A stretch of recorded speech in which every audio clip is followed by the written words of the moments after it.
Buenas tardes, buenos días, buenas noches, depende de cuándo escuchéis este podcast. Estamos aquí en esos podcasts que celebrábamos hace tiempo, las charlas educativas offline, porque queremos tratar un tema muy especial que hemos visto estos días por Twitter y que creemos que merece nuestra atención.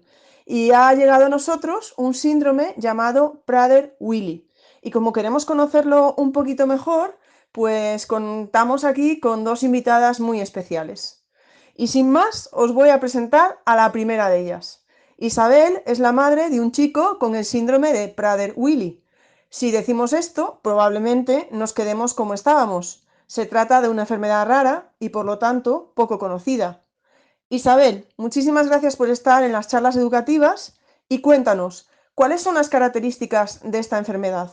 Hola, encantada de estar en tus charlas educativas, Ingrid, y sobre todo muchísimas gracias por darnos voz. El síndrome de Prader-Willi es una enfermedad genética no hereditaria que se produce porque durante la fecundación un trocito del cromosoma paterno del par 15 desaparece. Y esa ausencia de ese trocito minúsculo causa un montón de problemas en los chicos que padecen este síndrome. Causa tantos problemas que también se le conoce como la enfermedad de los 1000 síntomas y cada persona es diferente, pero el daño que les produce en el hipotálamo hace que algunos de estos problemas lo padezcan todos. Los tres que prácticamente se repiten en la totalidad son la discapacidad intelectual, que puede ser variable, los problemas conductuales, que van asociados a la falta de control de impulsos que produce el daño en el hipotálamo. Y el síntoma que más llama la atención es que ellos no tienen sensación de saciedad. Cuando ellos comen, una persona sin el síndrome, pues llega un momento en que ya sientes que has comido suficiente. En su caso, no, nunca sienten esa sensación de saciedad. ¿Y cómo supisteis que vuestro hijo padecía esta enfermedad? ¿Fue un diagnóstico complicado, como suele pasar en enfermedades raras? Pues mira, mi hijo nació con muy poquito peso y una hipotonía grandísima. Entonces fue directamente a la incubadora. Allí se llevó un mes y medio, mientras sus pediatras hacían pruebas de todo tipo, intentando ver qué le pasaba a ese bebé. Porque también hay que decir que al síndrome de Prader-Willi, si le haces un cariotipo normal, no sale ese trocito que te he contado que le falta al cromosoma 15. Realmente tienes que conocer la enfermedad, tienes que reconocer el fenotipo en el bebé para ir a hacerle una prueba totalmente específica al cromosoma 15 directamente.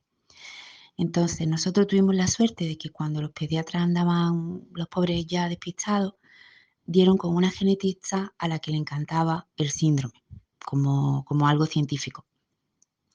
Y entonces a mi hijo, hace 25 años, lo diagnosticaron con un mes y medio de vida.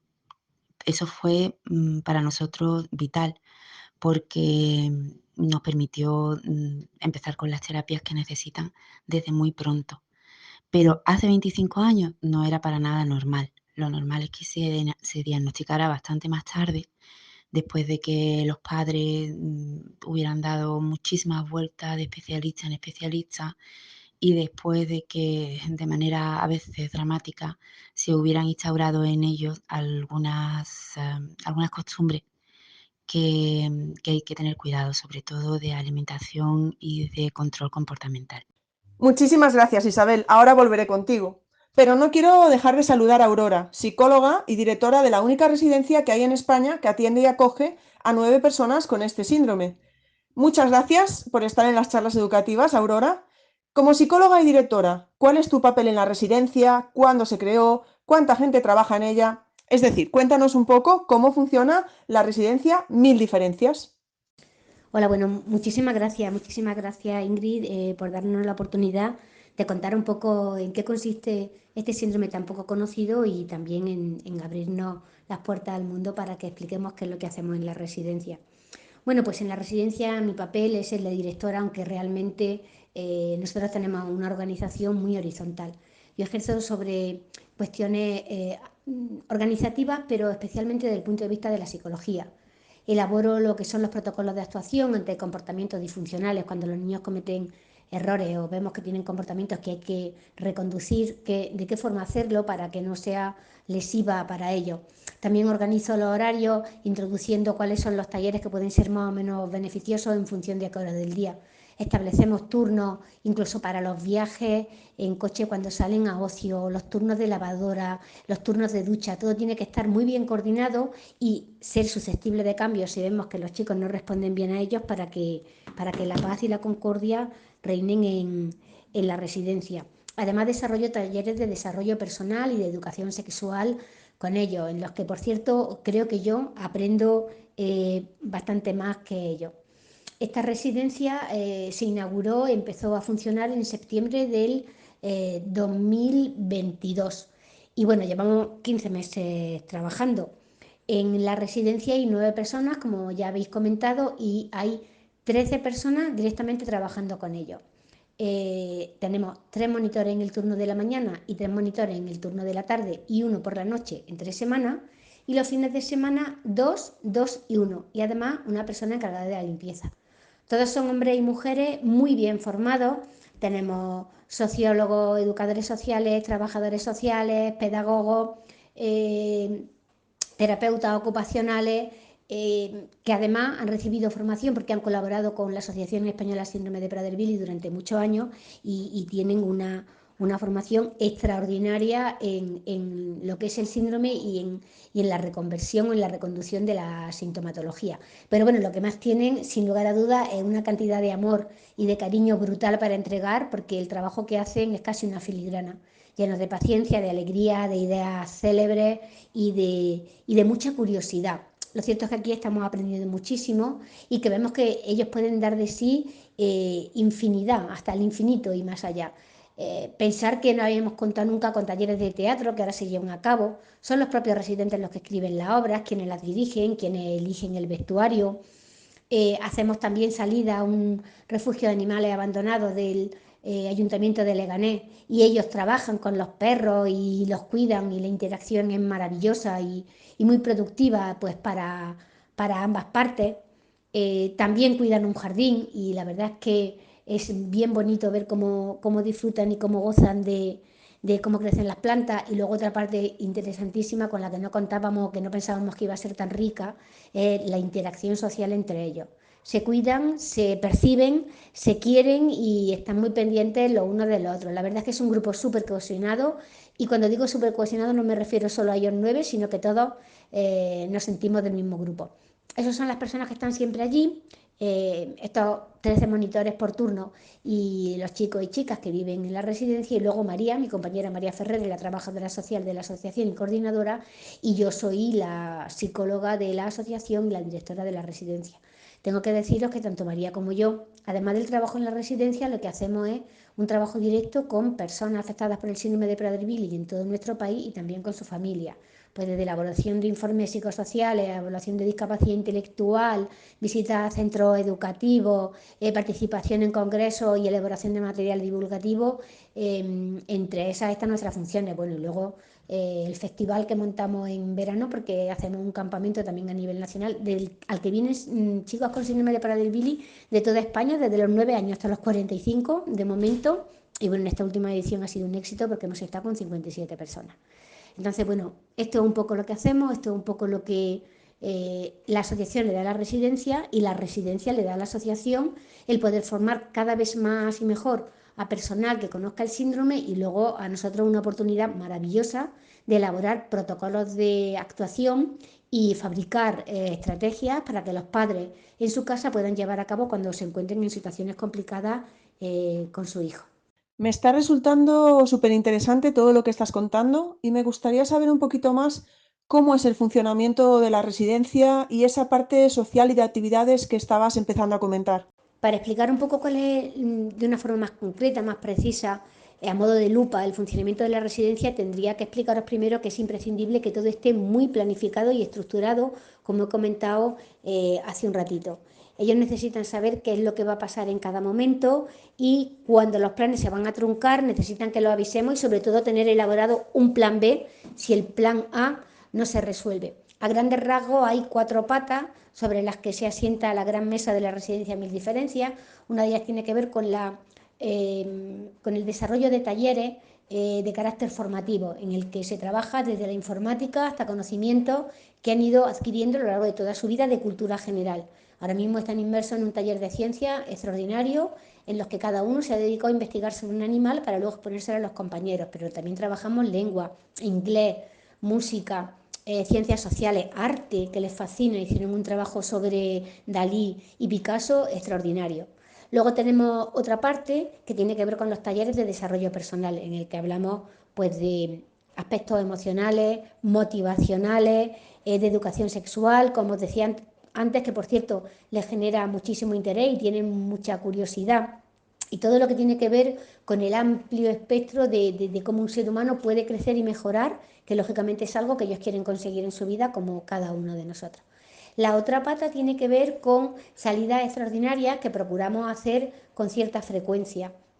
Ahí tenemos el cuidado de animales abandonados del Ayuntamiento de Leganés, en el refugio, tenemos la jardinería, pero también la visita a museos, a exposiciones, etcétera, etcétera, y salidas puntuales a parques temáticos. Y por último, pero no menos importante, porque ya sabemos que el concepto de salud, según la Organización Mundial de la Salud, se recoge un amplio espectro de variables, pues está el ocio.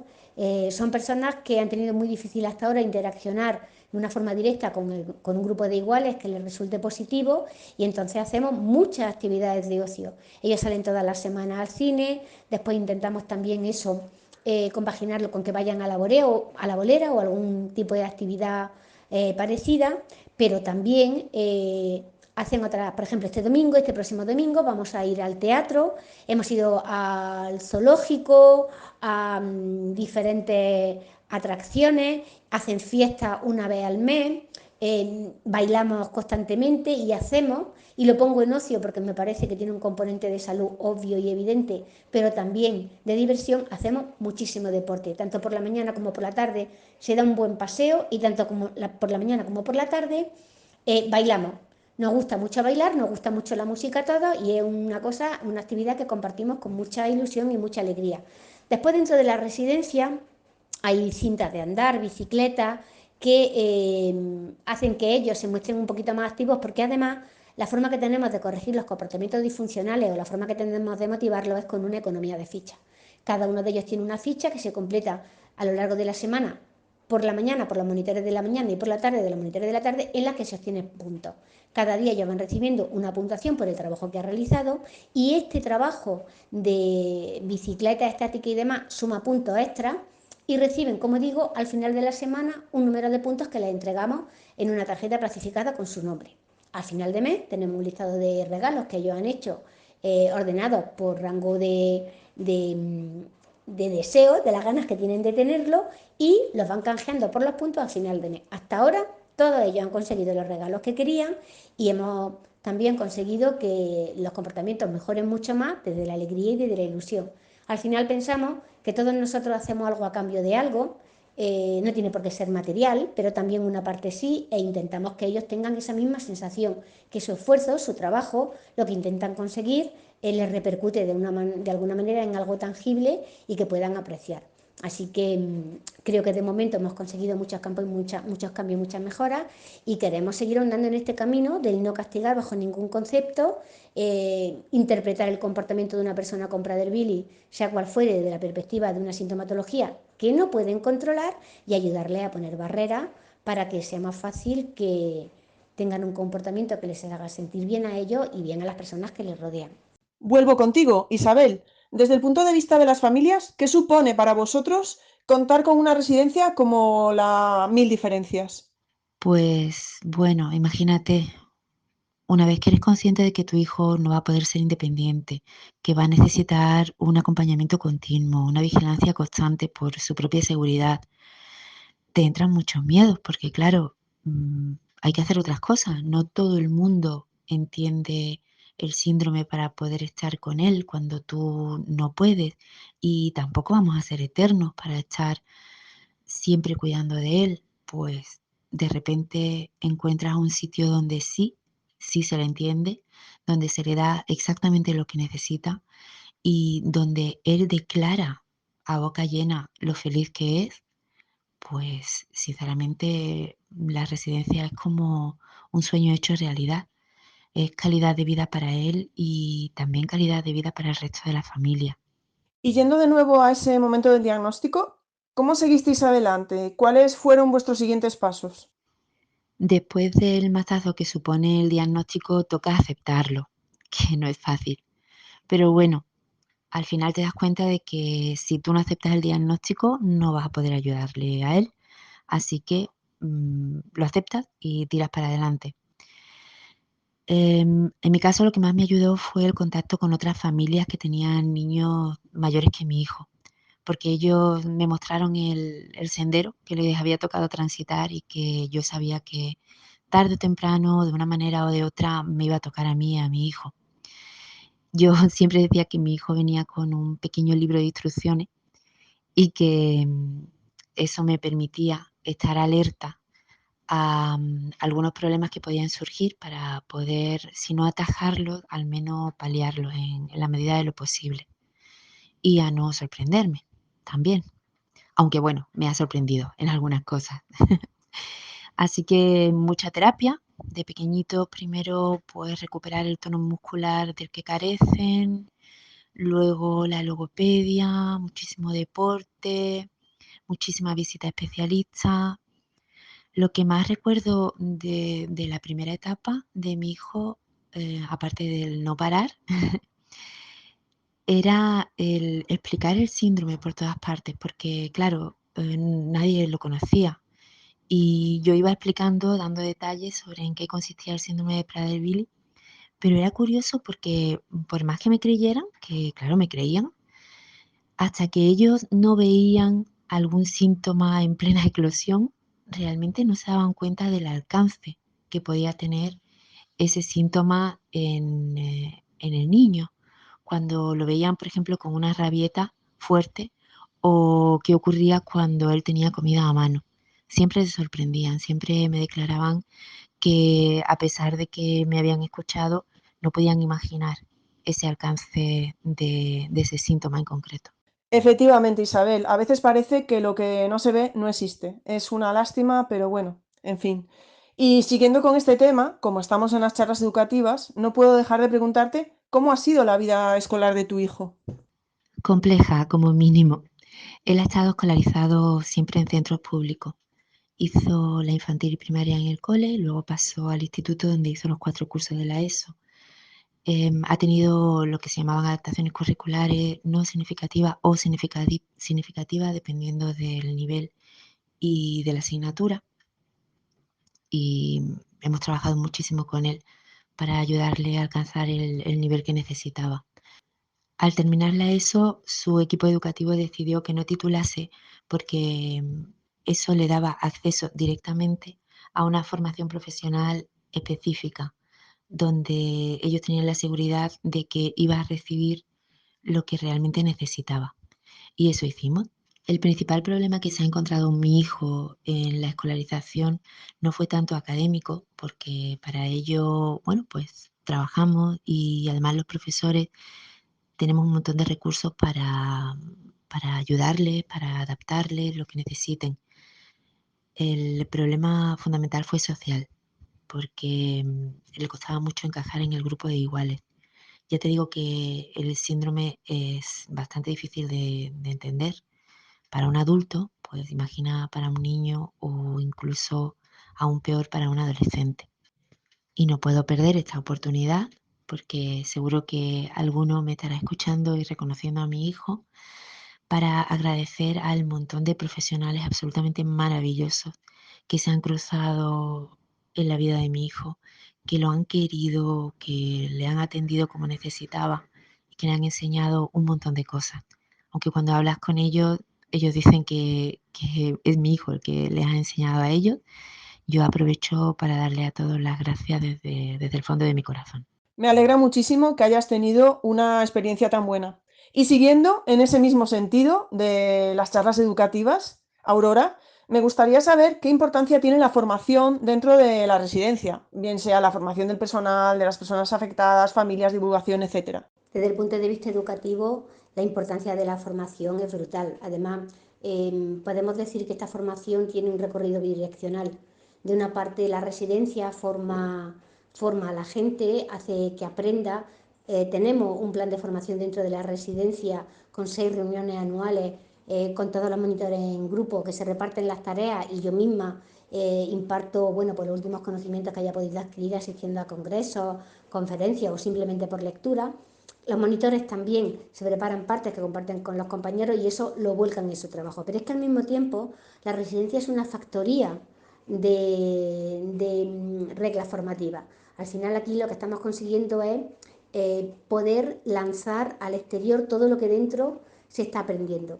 Así que yo, por ejemplo, participo con diferentes universidades, he participado con la Universidad de Sevilla, también con la Universidad de Zaragoza, aquí en Madrid con la Universidad Rey Juan Carlos, con la Universidad Autónoma, también con la Complutense, con la San Pablo CEU, a la que vamos a dar charlas hablando sobre el síndrome de Prader-Willi para formar a futuros psicólogos, educadores sociales, trabajadores sociales, y eso nos da una proyección real, ¿no? Desde la práctica, desde las manos manchadas del barro real que forma a los futuros profesionales. En este sentido, es una de las partes que a mí más me ilusiona, que más vemos que está siendo productiva y que llevamos mucho tiempo yendo a las universidades. Y este último año ha sido maravilloso porque todo era mucho más concreto. Poníamos ejemplos específicos de las cosas que hemos visto esa misma mañana, ¿no? Y a partir de ahí también todos los estudiantes que nos escuchaban tenían una visión más cercana a lo que sucede en la vida cotidiana de las personas con síndrome de Prader-Willi. A la hora de corregir comportamientos disfuncionales sucede algo muy parecido. Es que la práctica nos impregna y eso primero genera seguridad en ti como profesional y por tanto puedes transmitir esa visión de seguridad a las personas que te escuchan. Utilizamos lo mismo cuando vamos a centros educativos donde hay niños con síndrome de Prader-Willi estudiando, o a centros ocupacionales o a otras residencias. Podemos transmitirle qué cosas hemos puesto en práctica y qué resultados hemos obtenido, y también hacerles ver que algunas de las que están llevando a la práctica pues son perniciosas y pueden generar más problemas que apoyo. Entonces, en ese sentido, desde luego, esto es una factoría maravillosa que nos está mejorando como profesionales, y creemos que a todas las personas que tienen acceso a la información que podemos transmitir. Sí, sí, qué duda cabe. Menuda labor lleváis a cabo, de verdad, enhorabuena. Y ya terminando, no puedo evitar pensar que al tratarse de una enfermedad rara, entiendo que no llegarán demasiados fondos para seguir adelante. ¿Qué supone esto para la familia a nivel económico, Isabel? Para la familia supone un esfuerzo económico bastante importante. Date cuenta que es de financiación completamente privada y que los ingresos regulares que recibe la residencia son las mensualidades de las 9 familias, que como no puede ser de otra manera, son altas porque el cuidado que reciben nuestros hijos es muy específico y requiere de bastante personal. Tú sabes que hay un lugar donde tu hijo por fin va a tener lo que necesita, donde lo van a entender, donde él va a ser feliz, y allí que lo llevas. Y dentro de tus posibilidades, pues lo que cueste, intenta sacarlo. El problema es que una vez que tú sabes que ese lugar existe, que ese lugar no es una utopía, que es totalmente posible, que ese lugar corre peligro únicamente por dinero, realmente me rompe el alma. Y si esto ya resulta tan complicado para una familia, entiendo que mantener la residencia tampoco será nada fácil. Y creo que incluso ahora mismo os encontráis en un momento bastante difícil para poder seguir adelante, ¿no? ¿Cuál es la situación? Pues sí, lo cierto es que nos encontramos en un momento muy complicado, porque desde el principio esto ha sido algo que se ha generado con apoyo privado, pero cuando digo apoyo privado hablo de familias, familias que hay detrás, y el apoyo no ha sido solo económico. En la residencia ha habido familias que han venido a limpiar, a montar muebles, a hacer cortinas, a hacer cojines, a trabajar hasta que esto se ha puesto en marcha. Luego hemos tenido financiación de, efectivamente, de particulares y de empresas privadas, y la propia asociación se ha ido consolidando pues casi como en un supermercado que ha conseguido vender muchas cosas para optar a tener un dinero para la residencia. Teníamos dinero para un año. En la última etapa de este año, un donante habitual que siempre nos ha apoyado y al que le estamos muy agradecidos no ha podido continuar adelante con esa labor, y nos hemos quedado de repente cojos de esa pata. Es un auténtico problema porque la asociación no gana nada de dinero con la residencia. Digamos que vamos a cero, vivimos al día. Así que nos hemos visto obligados a sentarnos después de no recibir esta donación que esperábamos, hacer cuentas, preparar una parte de dinero para que los trabajadores que están trabajando también tengan evidentemente todos sus derechos cumplidos y vamos tirando con el resto prácticamente día a día. Es un momento muy complicado y ahora mismo estamos haciendo infinidad de cosas, desde contactos con empresas privadas a todos los niveles a los que podemos llegar, como con las administraciones públicas, que siempre es un poquito más tortuoso, ¿no? Porque el tema administrativo es tremendamente complejo. Y ahora mismo tenemos impuesta en marcha una iniciativa que nos parece preciosa en una página de crowdfunding, www.goteo.es, donde podéis encontrar Salvar la Residencia Mil Diferencias, en las que, bueno, los particulares pueden hacer un donativo. Los donativos siempre tienen un pequeño detalle, un pequeño regalo de la asociación que os hacemos llegar y además todos vuestros donativos tienen degradación fiscal porque somos una entidad considerada de utilidad pública. Eso significa que el Ministerio del Interior audita todas nuestras cuentas y que, por tanto, cualquiera que colabore con nosotros dando sus datos va a tener degradación fiscal en el próximo ejercicio. Entonces, yo invitaría a que veáis lo que hacemos, que os suméis a esa campaña, que miréis nuestra página web www.aspw.org y que veáis todo lo que hacemos, porque son infinidad de actividades las que llevamos a cabo cada día con más gente y cada día más amplia y que desde luego queremos seguir llegando a cabo. Al final todos necesitamos un lugar donde sentirnos en casa. Lo que pasa es que la casa de cada uno de nosotros tiene que tener unas condiciones diferentes, ¿verdad? Ellos quieren eso, una casa donde las condiciones les permitan vivir en paz, sentirse seguros, sentirse respaldados porque el entorno está a su favor y por fin descansar y crecer. Eso es lo que queremos y desde luego con el apoyo de personas como las que nos escuchan y como tú, Ingrid, yo creo que vamos por buen camino. Pues yo no me puedo imaginar mejor cierre para esta charla. Unas palabras preciosas, Aurora, también las tuyas anteriores, Isabel. Así que bueno, yo solo me queda decir que yo ya he puesto mi pequeño granito de arena, me he registrado en Goteo y he hecho mi aportación. Espero que alcancéis esa cifra mínima que necesitáis para poder seguir adelante con esta increíble labor que lleváis a cabo. Y sin más, despedirme, daros las gracias de nuevo por poder dar a conocer el síndrome de Prader-Willi. Espero haberlo dicho bien durante toda la entrevista. Así que sin más, ¿qué me queda decir? Muchísimas gracias Isabel, muchísimas gracias Aurora, muchísimas gracias Claustro Virtual. Y si os parece, nos vemos en la siguiente entrega de vuestras charlas educativas. Chao, chao.